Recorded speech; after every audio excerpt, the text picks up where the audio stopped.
Hi everyone, welcome back to ArtSpot Online, the online version of the free weekly drop-in art making program at the Tampa Museum of Art, where we learn about a work of art on view at the museum and make something inspired by it.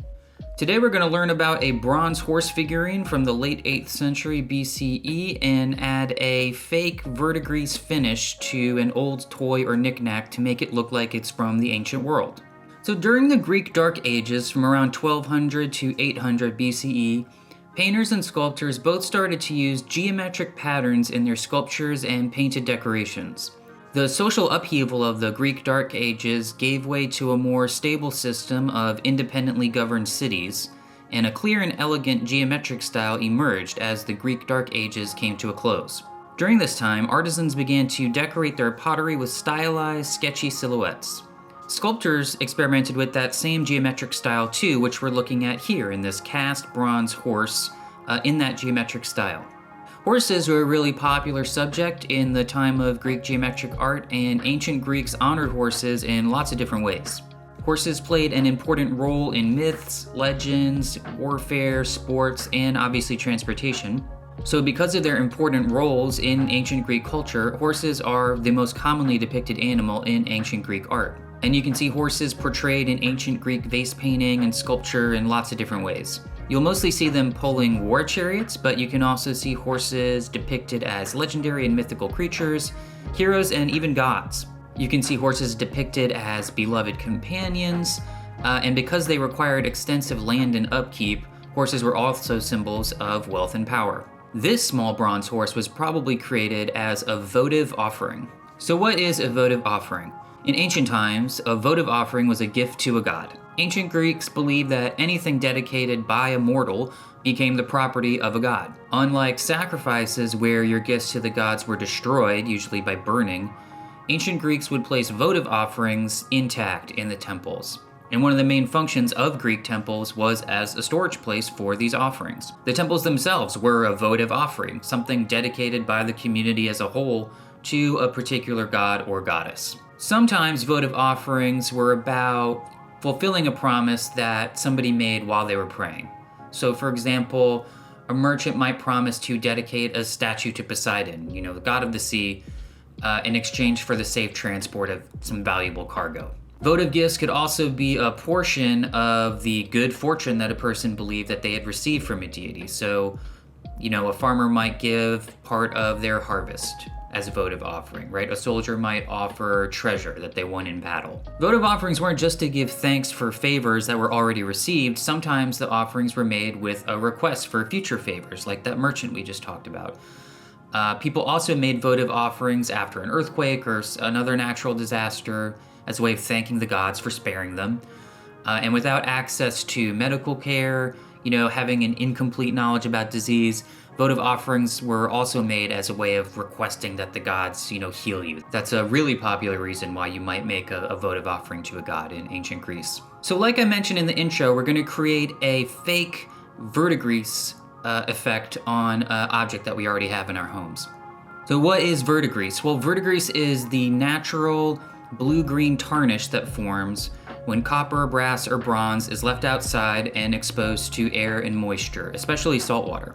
The name verdigris comes from the French verdigris, which roughly translates to the green of Greece, which is a reference to sculptures like this one. If you've seen the Statue of Liberty or an old penny that's turning green, that's verdigris. This sculpture was originally a shiny dark bronze color, and over time, like all bronzes exposed to moisture, a layer of this blue-green patina forms on the surface. So today we're going to do this step-by-step process and take a regular plastic or wood or metal toy like this and make it look more like something like this that's, a couple thousand years old. All you'll need for this project today is an old toy or figurine. It could be made out of plastic, metal, or wood, something that'll hold paint. A paintbrush and some acrylic paint. You'll need white, black, brown, yellow, and green. Phthalo green works best. So step one is easy. We're gonna just paint our figure black. Cover the whole thing. Something I learned pretty quickly after I started doing this is it's a lot easier if you just hold it in your hand and paint everywhere except where you're holding it. Put it down and then paint that little bit. So paint the whole figure black, let it dry. Next, we're gonna mix kind of like a bronzy color. So to do that, you're gonna take brown and yellow, a little bit of white. The white will help make it a little bit more opaque. It'll cover your object a lot easier. So mix together your yellow and brown, a little bit of white, and really just glob your paintbrush in the paint. You want a lot on there. You just wanna glob it all over your object. You can dab it a little bit too while the paint is still wet to help give it a kind of crusty, rusty texture. Then you want to let this layer totally dry. You can use a blow dryer to speed up this process. Next, we're going to take some of our brown and we're going to dilute it with a lot of water. You want it to be a brown the consistency of like skim milk. So I'm dunking my paintbrush in the water and then dabbing on the edge of my pile of brown paint so that it's really watery and see-through. And I'm just gonna dab that all over my sculpture. If you have a lot of big blops like me, you can take a paper towel and wipe it down a little bit and make some smeary marks too.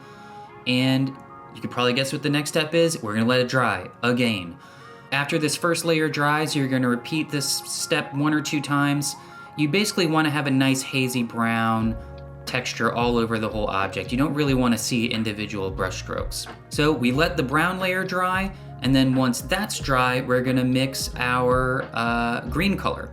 So the easiest way to do this is to get a green that's already mixed. Phthalo green is really good and common and easy to find. So we're gonna dilute this the same way that we diluted our brown, and we're going to mix a little bit of white in there too, and we're just gonna dab all over the place.